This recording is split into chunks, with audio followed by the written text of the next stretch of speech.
السلام علیکم ورحمۃ اللہ وبرکاتہ۔ ایک مسئلہ یہ ہے کہ بیوی کی بھانجی یعنی سالی کی بیٹی سے نکاح کرنا جائز ہے یا نہیں؟ تو جواب یہ ہے کہ بیوی کے رہتے ہوئے سالی کی بیٹی سے نکاح کرنا جائز نہیں ہے۔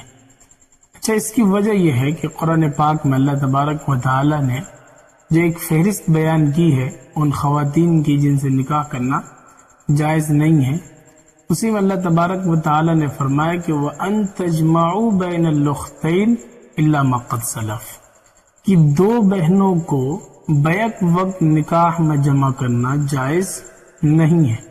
اس کی وجہ یہ ہے کہ جب ہم دو بہنوں کو ایک ساتھ جمع کرتے ہیں تو پھر ان دو بہنوں میں سے ایک بہن کو ہم جب مرد قرار دیتے ہیں تو وہ دونوں آپس میں بھائی بہن کہلاتے ہیں، اور بھائی بہن کا آپس میں رشتہ جائز نہیں ہے، قرآن پاک نے صاف منع فرما دیا۔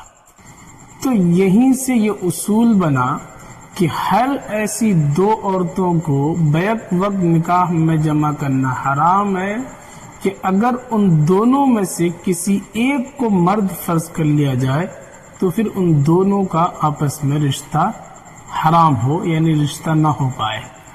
اب مثال سے سمجھیے، جیسے دیکھیے یہ ہے زید کی بیوی جمیلہ، اور یہ ہے جمیلہ کی بہن رحیلہ، اور یہ ہے رحیلہ کی بیٹی سبیلہ۔ اب اگر زید جمیلہ کے رہتے ہوئے اپنی سالی کی بیٹی سبیلہ سے نکاح کرنا چاہے تو نہیں کر سکتا، زید کا سبیلہ سے نکاح کرنا حرام ہوگا۔ کیوں؟ اس لیے کہ سبیلہ اور جمیلہ یہ دونوں عورتیں ایسی ہیں کہ اگر ان دونوں میں سے کسی کو بھی آپ مرد فرض کر لیں تو ان دونوں کا آپس میں نکاح کرنا حرام ہوگا۔ مثلا دیکھیے، پہلے ہم سبیلہ کو مرد فرض کر لیتے ہیں، تھوڑی دیر کے لیے سمجھ لیے کہ سبیلہ لڑکی نہیں لڑکا ہے۔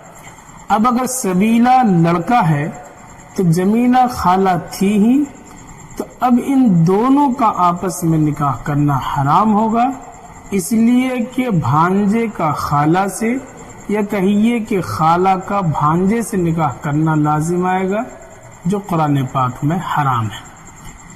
اور اگر ہم جمیلہ کو مرد سمجھ لیتے ہیں تو یہ پھر سبیلہ کی ماموں بن جائے گی، اور ماموں کا بھی بھانجی سے یا بھانجی کا ماموں سے نکاح کرنا حرام ہے۔ تو زید کے لیے جمیلہ کے رہتے ہوئے اپنی سالی کی بیٹی سے نکاح کرنا حرام ہے، اس لیے کہ یہ دونوں عورتیں ایسی ہیں، ان دونوں میں سے کسی ایک کو مرد فرض کر لیتے ہیں تو ان کا آپس میں نکاح نہیں ہو پاتا، ان کا آپس میں نکاح کرنا حرام ہوتا ہے۔ ہاں، اگر زید سبیلہ سے نکاح کرنا چاہتا ہے تو اسے جمیلہ کو طلاق دینے ہوں گے۔ جب جمیلہ کی عدت مکمل ہو جائے گی تو پھر سبیلہ سے وہ نکاح کر سکتا ہے، یا جمیلہ کی وفات کے بعد بھی سبیلہ سے نکاح کر سکتا ہے۔ السلام علیکم ورحمۃ اللہ وبرکاتہ۔